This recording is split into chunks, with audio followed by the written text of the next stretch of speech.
Dah.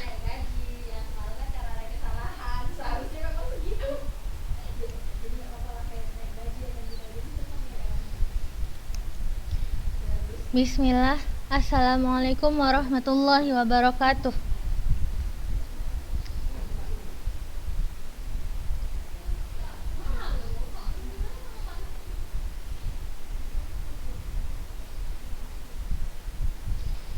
Alhamdulillah, nahmaduhu wa nasta'inuhu wa nastaghfiruh wa na'udzu billahi min syururi anfusina wa min sayyiati a'malina. May yahdihillahu fala mudhillalah wa may yudlilhu fala hadiyalah. Asyhadu an la ilaha illallah wa asyhadu anna Muhammadan 'abduhu wa rasuluh alladzi la nabiyya wa rasula ba'da amma ba'd.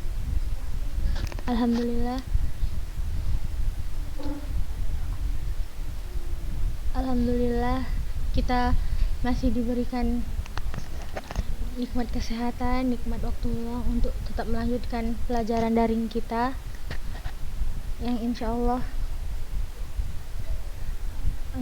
semua usaha kita dibalas Allah dengan pahala. Semoga Allah angkat penyakit di bumi ini dan kita akan bertemu belajar di sekolah yang kita cintai ini. Sebelum Ustazah mulai pelajaran, boleh chat Ustazah absen, nama, dan hadir.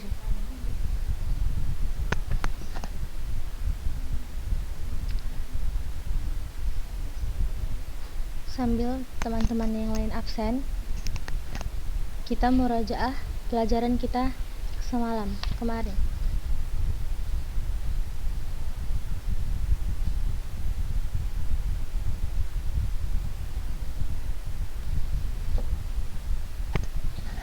Kemarin kita udah belajar tentang kecepatan bacaan ritme bacaan. Istilah tartil mencakup 3 tingkatan bacaan Al-Quran. Jadi ada 3 tingkatan membaca Al-Quran yang antuna bisa pilih yang mana yang sesuai dengan nafas antuna, yang senyaman antuna bacanya bisa pilih. Ada 3. Yang pertama tahqiq, yaitu membaca Al-Quran dengan lambat dan tenang. Dan metode tahqiq ini sangat dianjurkan untuk pada proses belajar tajwid ini. Jadi yang pertama ada tahqiq, yaitu membaca Al-Quran dengan lambat. Yang kedua ada tadwir, membaca dengan kecepatan sedang. Seperti kita biasa dengar imam-imam di masjid itu membaca, mereka menggunakan metode tadwir. Dan yang ketiga hadar, yaitu bacaan dengan cepat, seperti Syekh Sudes gitu. Tetapi walaupun membaca dengan lambat atau membaca dengan kecepatan sedang maupun membaca dengan kecepatan yang cepat, kita tetap harus menjaga hukum tajwid tersebut. Misalnya gunnahnya, ikhfa'nya, izhar, dan sebagainya. Kita lanjut ke makharijul huruf. Siapa yang ingat kemarin ada berapa macam makharijul huruf? Benar, ada 5. Yang pertama al-jauf atau rongga mulut dan tenggorokan. Yang kedua al-halqu, tenggorokan. Yang ketiga al-lisan, lidah. Yang keempat asyafatain atau kedua bibir. Dan yang kelima al-khayshum atau pangkal hidung. Kemarin alhamdulillah kita sudah mempelajari tentang al-jauf. Ada berapa hurufnya? Ada 3, yaitu huruf-huruf mad. Fathah bertemu dengan alif, waw bertemu dengan harokat dhammah, dan ya sukun bertemu dengan harokat kasroh. Yang kedua al-halqu, tenggorokan. Ada berapa huruf di tenggorokan kita? Ada 6. Dan tenggorokan dibagi menjadi 3. Tenggorokan bagian bawah, tenggorokan bagian tengah, dan tenggorokan bagian atas. Ada 2 huruf di tenggorokan bagian bawah. Benar, hamzah dan ha. 2 huruf juga di tenggorokan bagian tengah, yaitu huruf ain dan ha. Juga ada 2 huruf di tenggorokan bagian atas, yaitu kha dan gha. Di sini kita baca sama-sama. Jika kita ingin mengetahui tempat keluarnya suatu huruf, bacalah huruf tersebut dengan salah satu dari 2 cara tersebut. Kita pakai cara yang kedua. Menambahkan hamzah pada huruf sebelumnya dan mensukunkan huruf tersebut. Kayak ini contohnya. Bacalah anna atau an. Maka kita akan merasakan suara dari huruf nun itu keluar dari mana? Dari ujung lidah menempel pada bagian gusi atas. Kita coba. Ha. Huruf yang di al-halqu, tenggorokan bagian bawah, kita tambahkan hamzah pada huruf sebelum ha dan kita sukunkan huruf ha tersebut. Nah, maka kita akan merasakan huruf ha keluar dari tenggorokan bagian bawah. Kemudian tenggorokan bagian tengah, kita coba berikan hamzah pada huruf sebelum a dan kita sukunkan huruf ain ini. A.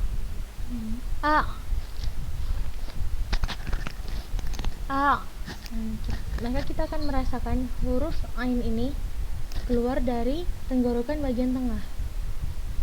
Kita coba yang ha, kita berikan hamzah di huruf sebelum ini dan kita sukunkan huruf ha-nya. Maka kita akan merasakan huruf ha tersebut keluar dari tenggorokan bagian tengah. Paham anak-anak ustazah? Kita coba satu lagi, tenggorokan bagian atas. Kita berikan hamzah di huruf sebelum ghain ini, kemudian kita sukunkan huruf ghain tersebut. Al.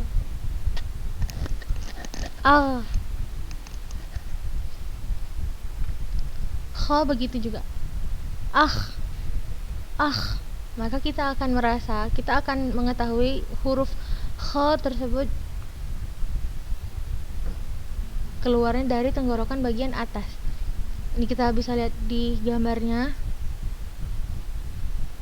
Huruf hamzah dan ha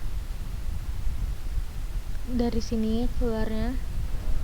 Ain dan ha ini tengah, dekat dengan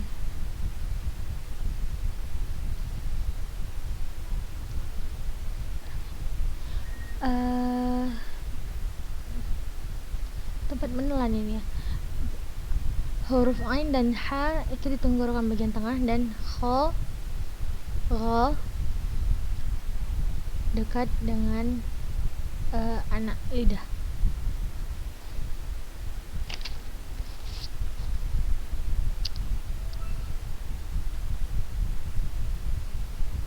Kita lanjut ke al-lisan. Tadi di al-halqu makhraj terbagi menjadi 3. Di al-lisan makhraj terbagi menjadi 10 bagian. Ada berapa?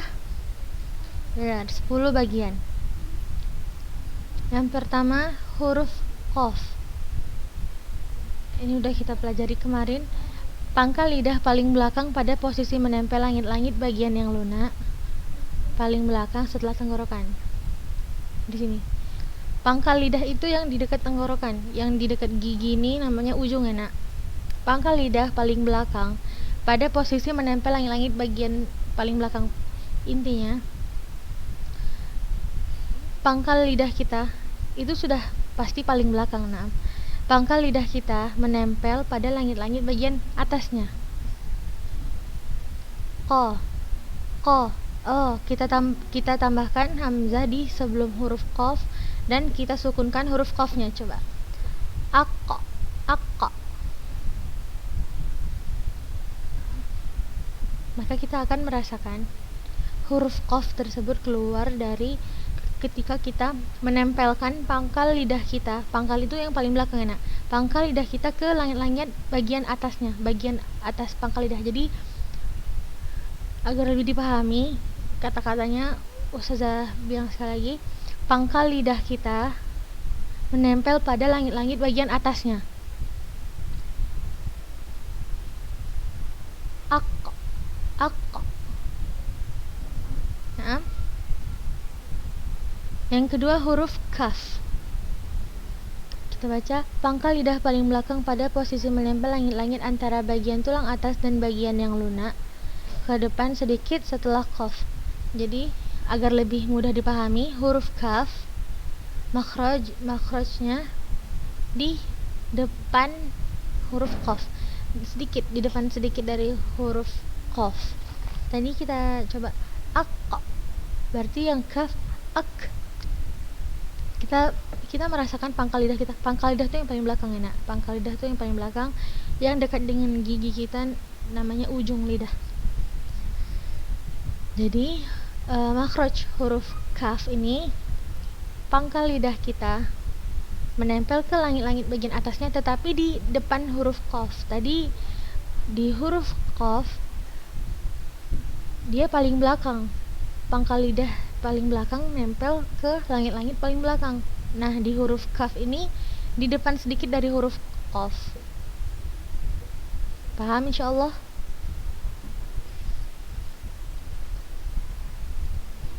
Lanjut ke yang ketiga, huruf jim, shin, dan ya. Lidah bagian tengah pada posisi langit-langit bagian atas. Maksudnya, kita tempelkan lidah kita yang bagian tengah ke langit-langit bagian atas. Ja, aj. Kita tambahkan huruf hamzah di sebelum huruf 3 ini, kemudian kita sukunkan huruf tersebut. Aj, ash, dan ai. Aj,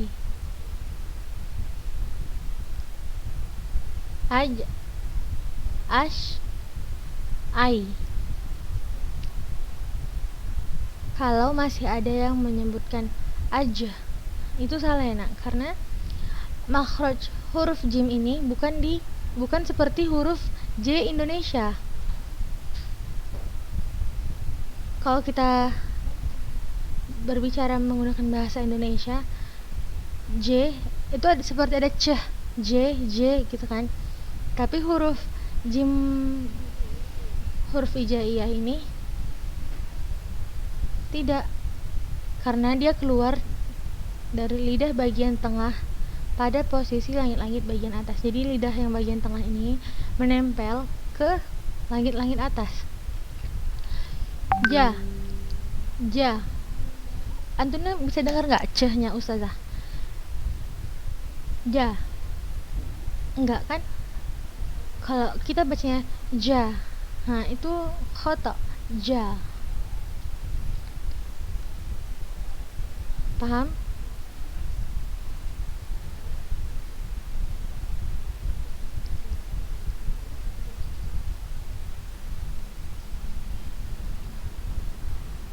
Yang keempat, huruf do. Ini insyaallah kita lanjutkan dari sini. Salah satu tepi lidah atau kedua-duanya pada posisi gigi geraham atas. Maksudnya apa Ustazah? Salah satu tepi lidah. Tepi itu Tadi yang di dekat gigi seri, di dekat gigi kita namanya ujung. Yang di dekat tenggorokan namanya pangkal lidah.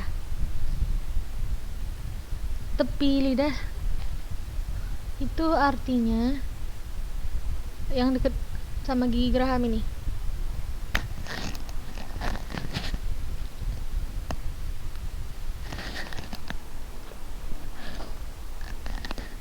Jadi boleh salah satu tepi lidah atau kedua-duanya juga boleh menempel pada gigi geraham atas. Do, do, do, do. Kita lihat suara itu keluar dari sini. Kita tempelkan tepi lidah kita, boleh satu boleh dua-duanya, ke geraham atas. Geraham itu yang mana? Yang di belakang ini. Yang di depan sini namanya gigi seri, yang di belakang sini namanya gigi geraham. Gigi taring kira-kira yang gigi yang ketiga atau yang keempat dari depan itu gigi taring. Yang paling belakang ini gigi geraham. Ayo kita coba sama-sama. Sukunkan do-nya, kemudian tambahkan hamzah di sebelumnya. Ab, ab. Tepi lidah kita menempel pada gigi geraham atas. Boleh kita tanwinkan. Abdo, abdo, addo. Bukan seperti huruf D Indonesia. D dengan do berbeda. Insyaallah paham. Kita lanjut. Harful lam, huruf lam. Ujung dua tepi lidah sampai pada akhir ujung lidah menempel pada gusi dari gigi-gigi bagian atas yang berhadapan pada dua gigi geraham pertama, dua gigi taring, dua gigi seri samping, dan dua gigi seri, yaitu huruf lam. Maksudnya di sini posisi lidah kita pada gusi dari gigi-gigi bagian atas. Gigi-gigi bagian atas mana Ustazah? Ini. Jadi posisi lidah kita tuh di sini.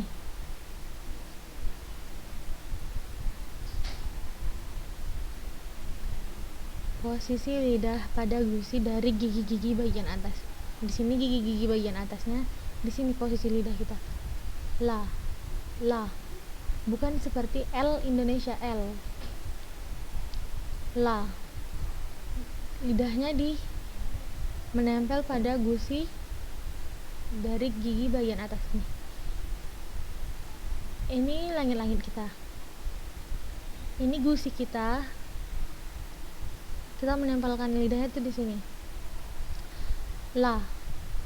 Bukan seperti L Indonesia. Saya rasa ini kata-katanya agak sulit dipahami, jadi kita pakai yang ini. Posisi lidah pada gusi dari gigi bagian atas. Posisi lidah menempel pada gusi tempat keluar gigi gitu. Ini gigi seri kita, ini gigi bagian atas kita. Ini gusinya kita. Nah, kita tempelkan lidah kita di sini. Ini harful lam. Coba kita sukunkan hurufnya, kemudian kita tambahkan hamzah sebelumnya. Al.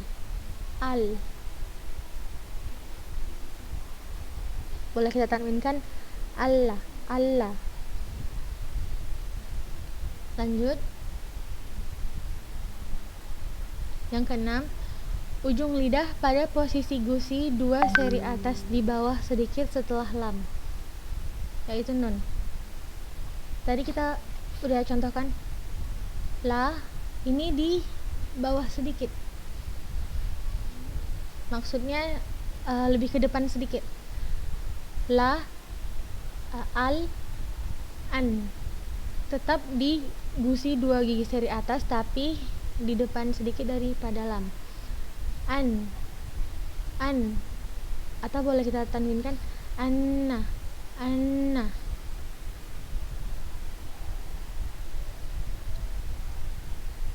Yang ke-7, awal punggung ujung lidah pada gusi 2 gigi seri atas.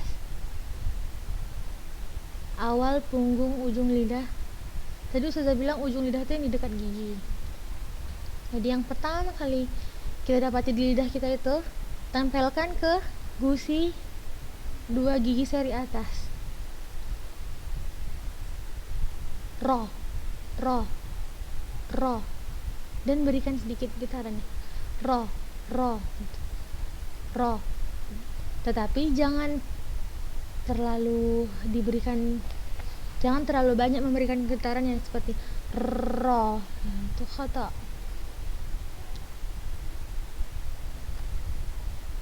Lanjut. Yang ke-8, punggung ujung lidah pada posisi pangkal 2 gigi seri atas. Nah, itu huruf to ya. Dal dan ta. Punggung ujung lidah pada posisi pangkal 2 gigi seri atas. Sama kayak ro tadi. Punggung ujung lidah maksudnya itu ujung lidah kita bagian atas menempel pada pangkal 2 gigi seri atas.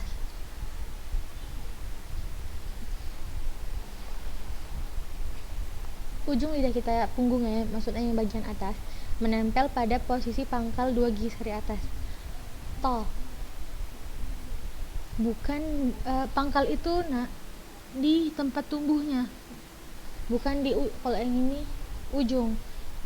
Kalau yang dekat dengan gigi seri bawah itu namanya ujung. Pangkal itu yang dekat dengan gusi. Jadi punggung ujung lidah, punggung itu yang atas, ujung lidah kita, bagian atas menempel pada tempat tumbuhnya 2 gigi seri atas. Nah, gitu aja. Pangkal itu di gusi tempat tumbuh gigi seri atas. Jadi ujung lidah kita yang bagian atas menempel di pangkal 2 gigi seri atas. To, da, ta. Paham anak-anak Ustazah? To, da, ta. Coba kita sukunkan. At, ad, at. Nanti kita belajar sifat-sifatnya di pertemuan selanjutnya insyaallah ta'ala. Lanjut, yang ke-9, ujung lidah pada posisi 2 gigi seri bawah, lalu suara keluar melalui celah di antara 2 gigi seri atas dan bawah. Maksudnya ujung lidah kita yang ini menempel di 2 gigi seri bawah. Tadi ujung lidah kita menempel di pangkal gigi seri atas. Sekarang ujung lidah kita menempel di 2 gigi seri bawah. Kemudian suara itu keluar dari celah di antara 2 gigi kita, yang atas dan bawah. Saya contohkan.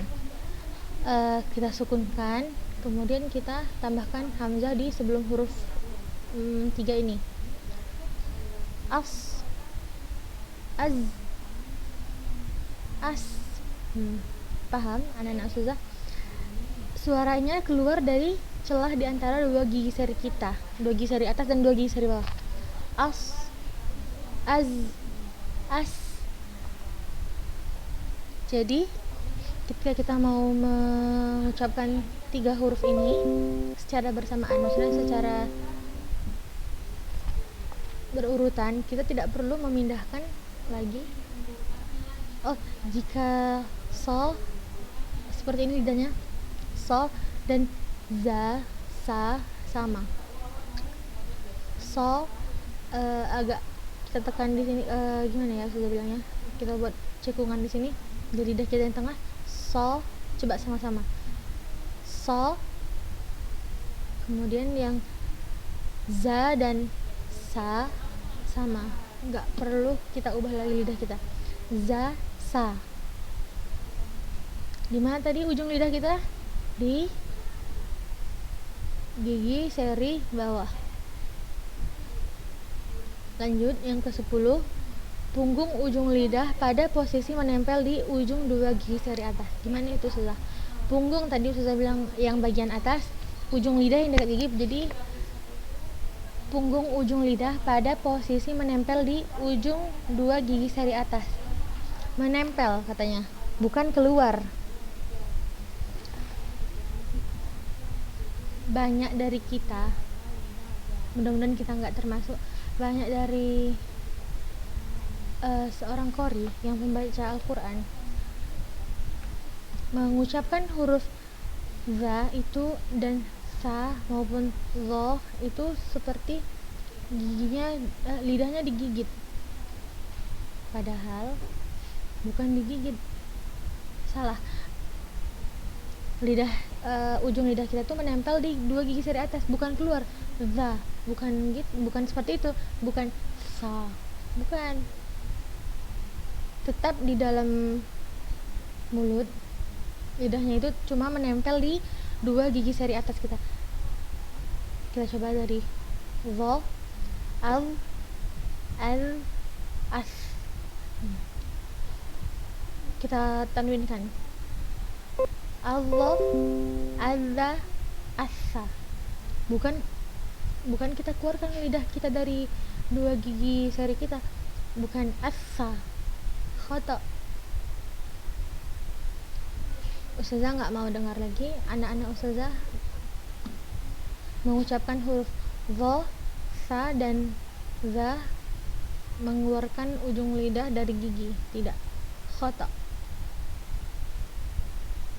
Karena makhraj huruf zo, za dan sa itu ujung lidah kita ini hanya menempel pada dua gigi seri atas, bukan keluar ya nak. Insyaallah paham. Tadi kemarin al-jawf udah, al-halq udah, hari ini alhamdulillah al-lisan sudah. Kita lanjut ke asy-syafatain, kedua bibir. Di asy-syafatain ini makhraj terbagi menjadi dua bagian.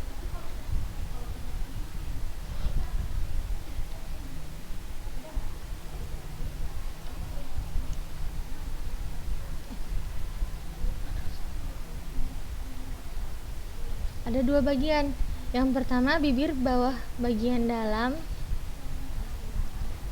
pada posisi menempel pada gigi seri atas, huruf fa. Gampangnya gigi seri atas kita tempelkan di bibir bawah, tapi bagian dalam, bukan bagian luar. Bukan digigit bibirnya, tapi ditempelkan gigi seri atas kita ke bibir bawah. Fa, seperti itu. Tempelkan dua gigi seri atas kita ke bibir bawah kita. Fa, bukan digigit bibirnya, ditempel di bibir bagian bawah. Fa.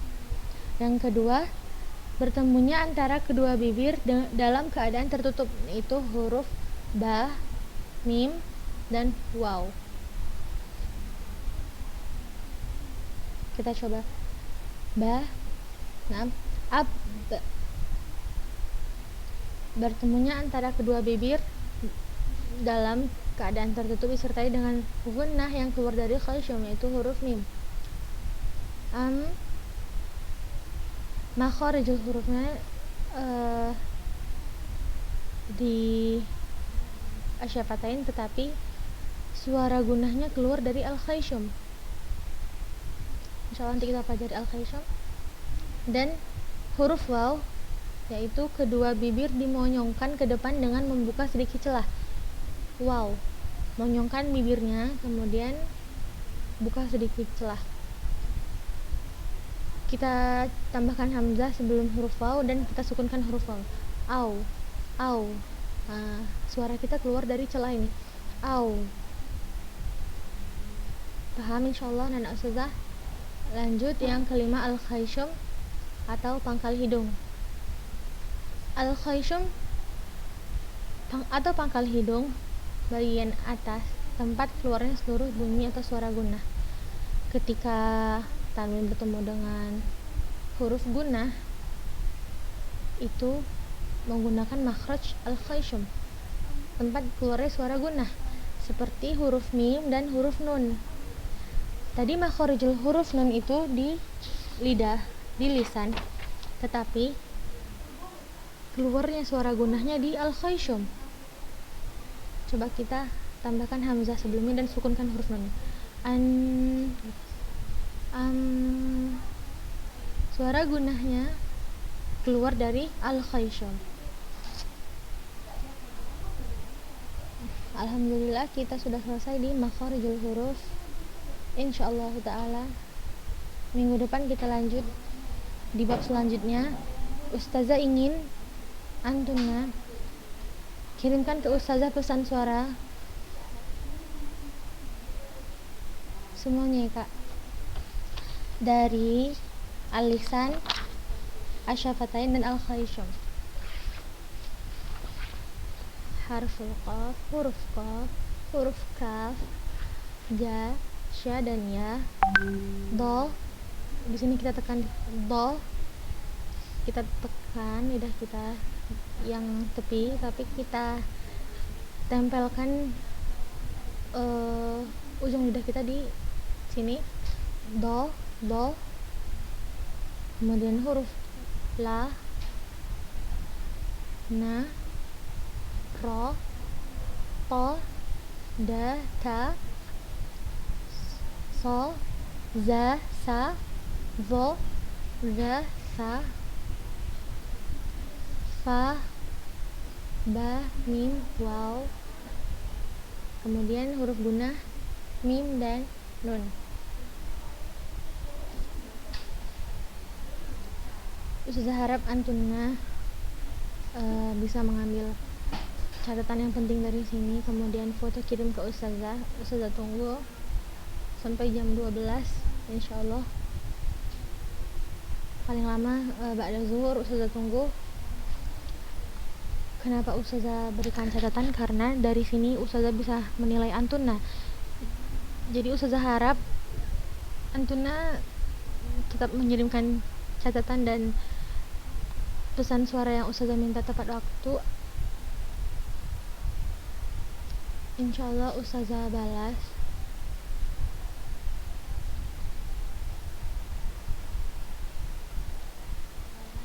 Sekian untuk hari ini, mudah-mudahan kita semua dapat menerapkan ilmu tajwid ini, tempat-tempat keluarnya huruf ini pada setiap bacaan kita di dalam Al-Quran. Baca doa kafaratul majelis. Subhanakallahumma wa bihamdik asyhadu an la ilaha illa anta astaghfiruka wa atubu ilaik. Assalamualaikum warahmatullahi wabarakatuh.